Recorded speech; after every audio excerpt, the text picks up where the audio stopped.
చెప్పని ఏం న్యాయం అండి అసలు ఇది?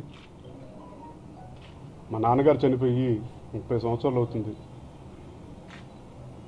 30 సంవత్సరాలు అవుతున్నా సరే ఇవాళ కూడా ఆయన దేవుడి కింద భావిస్తారు. మీరు ఎవరో డబ్బులు ఇచ్చే విగ్రహాలు పెట్టించేది ఏం కాదు అసలు ఇది. కేవలం అభిమానంతో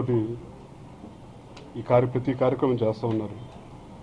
ప్రజలు ఎవరు మా మీద జాలి చూపించలేదండి. అది జాలి చూపిస్తే ఇంతకాలం రాజకీయాల్లో ఉండేవాళ్ళం, లేదంటే ప్రజా జీవితంలో ఉండేవాళ్ళం కాదు. వాళ్ళు చూపించే అభిమానంతో మేము ముందడుగులు వేసాం.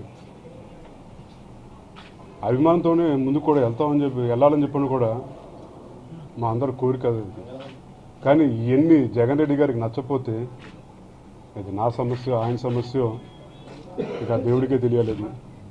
నేను మాట్లాడే ప్రతి మాట నేను నిజం చెప్తున్నాను, అబద్ధం చెప్తున్నాను నాకు తెలుసు, పార్టీలో కొంతమంది వ్యక్తులకి తెలుసు.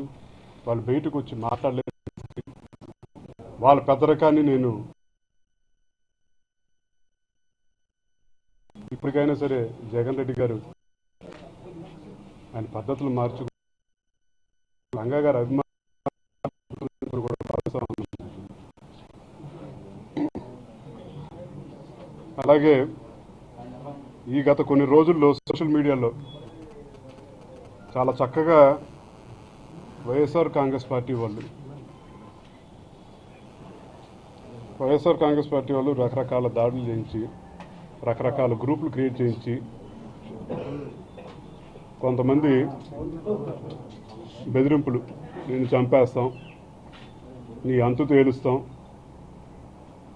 నన్ను చంపి నీకు నిజంగా సాటిస్ఫాక్షన్ వస్తుందని చెప్పి అనుకుంటే నన్ను చంపేసేయండి బాబు, నాకు తాడు బొంగరం లేనోడిని, నాకు నా ప్రాణం కంటే కూడా, నాకు అన్నిటికంటే ముఖ్యం నాకు ఒకటే, నా తండ్రి ఆశయం.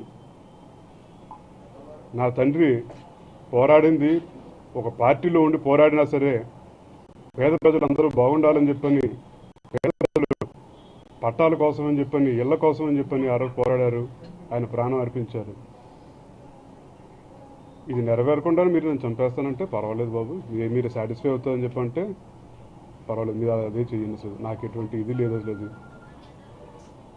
మీరు ఇష్టం వచ్చినట్టు నోటుకు వచ్చినట్టు మాట్లాడి ఇవాళ ఐపీ అడ్రస్ ట్రేస్ చేస్తే నేను కంప్లైంట్ పెట్టి, మీరు ఏ రకంగా అయితే తెలంగాణ పోలీసు దగ్గర కంప్లైంట్ పెట్టి మాకు ఏపీ పోలీసుల మీద నమ్మకం లేదని చెప్పని స్టేట్మెంట్లు ఇస్తున్నారు. నేను ఇదే ఏపీ పోలీసు దగ్గర కంప్లైంట్ పెట్టి ఐపీ అడ్రస్ ట్రేస్ చేస్తే ఎక్కడెక్కడ ఈ గ్రూప్స్ క్రియేట్ చేసి నన్ను అల్లరి చేస్తున్నారు అనేది చేయొచ్చు. పోలీసుల మీద అసలు ఇంకొకలా కాదు, 100% నమ్మకం ఉంది, వాళ్ళు ట్రేస్ చేయగలుగుతారు. కానీ అది నాకు తెలుసు. అక్కడ మీరు చూపించిన ఈ కింద వాళ్ళు చేశారు, మాకు ప్రమాదం లేదు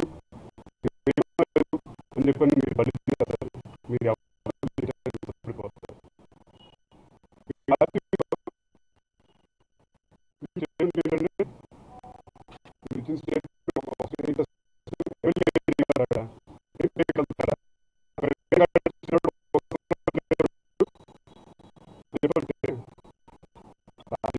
బయటకు వచ్చాను, నీ పార్టీలో ఇంకెందుకు కూడా నీ పార్టీలో ఏం పేకాలని చెప్పండి. ఒక ఎమ్మెల్యే అంటే దేనికి పనికి రానివాడని చెప్పండి. కేవలం కాదు కదా అక్కడ ఉన్న వ్యక్తి, దేనికి పనికి రానివాడని చెప్పండి. కేవలం మిమ్మల్ని చూసే కాదు కదా అక్కడ ఉన్న వ్యక్తి, అక్కడ ఉన్న వ్యవస్థ నానా రకాలుగా చూస్తారు. అసలు ఇది ఒక ఎమ్మెల్యే అనేది ఒక సంస్థ. దానికి కూడా మీరు కనీసం గౌరవం లేకుండా ఎమ్మెల్యే అనేవాడిని చీపురుపుల్లా తీసి పక్కన పారేస్తే ఇక లాస్ట్లో ఇంక అనిపించింది మీ పార్టీలో కొనసాగి ఇక నేను చేయగలిగేది ఏమీ లేదు అని చెప్పిన అసలు. మరి కొనసాగే వాళ్ళ విజ్ఞతకి వదిలేస్తా ఉన్నాను. అది సెప్టెంబర్ 11వ తారీఖున తీసి నన్ను ఇంచుమించు సరే పక్కన పడేశారు.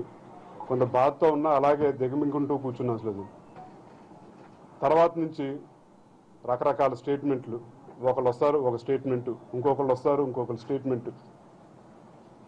ఇవన్నీ స్టేట్మెంట్లకి సరే చూద్దాం ఇంకేం చేయగలుగుతారు అని చెప్పని మీరు చేసే దాడులకి భయపడిపోయి, మీడియా దాడులకి, సోషల్ మీడియా దాడులకి భయపడిపోయి పారిపోయే రకం కాదు ఇది.